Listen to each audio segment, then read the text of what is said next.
Hello, and welcome to this month's workshop for Raising Healthy Families at ISIS. And the title and subject of this month's workshop is How to Get Kids to Listen Without Yelling.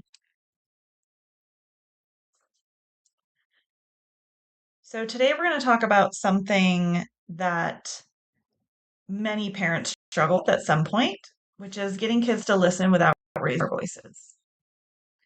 Many parents say things like, I have to repeat myself 10 times, or they only listen when I yell, or even I don't want to yell, but nothing else actually works. So the good news is that yelling is usually not a parenting failure. It's just a sign that our communication system with our child needs some adjustment. Today we're going to talk about 3 strategies that are very simple and easy to use, and they will help children listen better while also keeping our connection with them strong. Okay, so why don't kids listen? Before we talk about strategies, it's helpful to understand something very important. Children are usually not ignoring us because they're being disrespectful. Sometimes their brains literally didn't register what we said.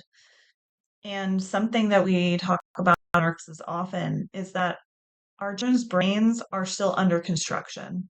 They're still being built, in fact, until age 25.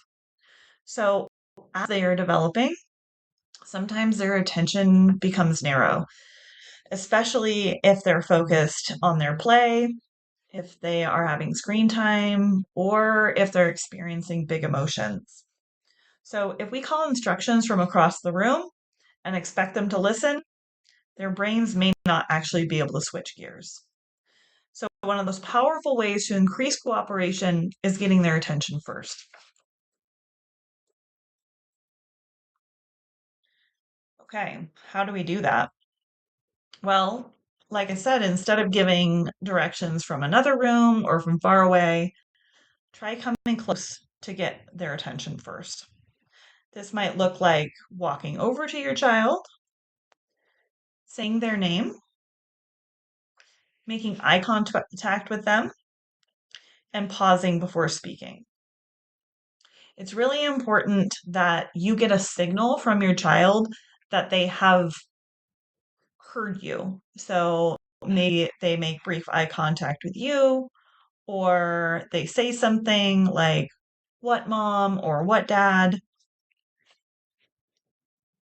So instead of calling out, "Clean up your toys," you might walk over and say something like, "Emma, can I have your eyes for a second?" So that's your child's cue to stop what they're doing, look up at you. So then you wait, take a brief pause, and then once you see that you've gotten their attention, then you can give them the direction. So this small step helps your child's brain shift out of play mode and into listening mode. It just takes a few seconds, but it's a really important first step. Okay, number 2 is connection before requests. You might have heard us call this by a different name, connection before correction or connection before direction. We talk about this in a lot of our weekly classes, especially about effective discipline. So the second strategy is connect with your child before making a request. Children are much more likely to cooperate when they feel emotionally connected. It's just how our brains as human beings work. As soon as we feel an emotional connection, we are much more likely to be cooperative in the moment. But this doesn't have to look like a long conversation. It can be something extremely simple. For example, you can say something like, "Love what you built with those blocks." If you notice that your child is really invested in the block tower that they're building, then you can pause for a second and say, "Okay, it's time to clean up." Or, "I see you're having fun drawing." Pause. In 5 minutes, we're getting ready for dinner.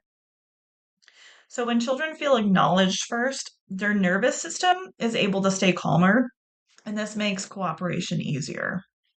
This is another very simple but important step.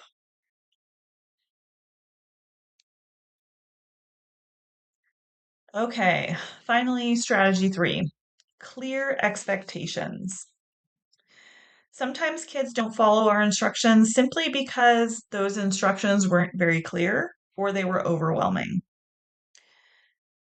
For instance, get ready for bed. Um, that's a big task with many different parts. So instead of saying get ready for bed, we might say,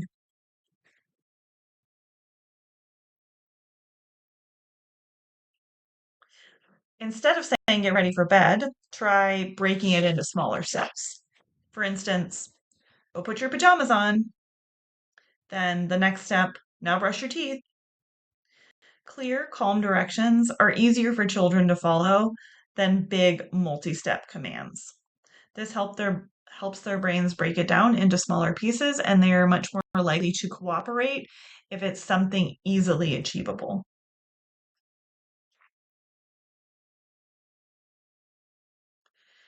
Okay, so what happens when yelling occurs? Every parent raises their voice sometimes.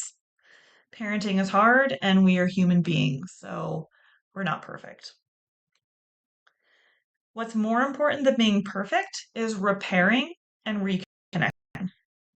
So if you make a mistake and yell, you can repair that break in your relationship by offering an apology, such as, I'm sorry I raised my voice. I was feeling really frustrated. Let's try again. That kind of repair actually helps children learn emotional skills.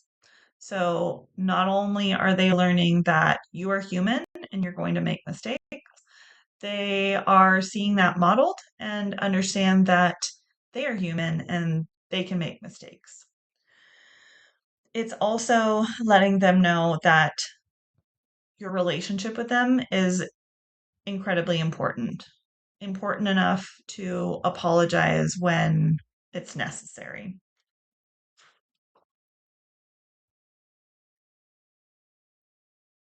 Okay, finally, these are our 3 takeaway steps. Number 1, get their attention first. Number 2, make a connection before making a request. And number 3, have clear expectations. Today's takeaway is simple. If you want kids to listen more without yelling, try first getting their attention, second, connecting before making a request, and third, giving clear expectations. Even small shifts like these can make a big difference in everyday parenting moments. Thank you for taking the time to learn and grow as a parent.